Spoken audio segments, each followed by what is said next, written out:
નમસ્કાર મિત્રો, Gujarat division news પર સમાચાર મળી રહ્યા છે। આજ રોજ દાહોદ જિલ્લાના સિંગવડ તાલુકા સિંગાપુર ગામના રહેવાસી બારિયા જોખનભાઈ મગનભાઈનું મકાન પવન ગોરા આવવાથી પડી ગયું છે। આ પરિવાર હાલની તારીખમાં બહુ દુઃખી વાત છે।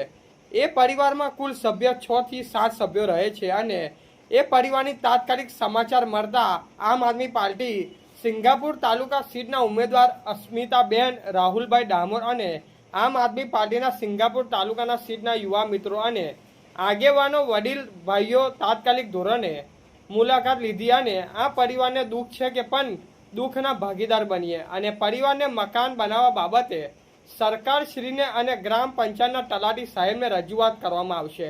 એ સત્ર 2 ચર્ચા કરવામાં આવી।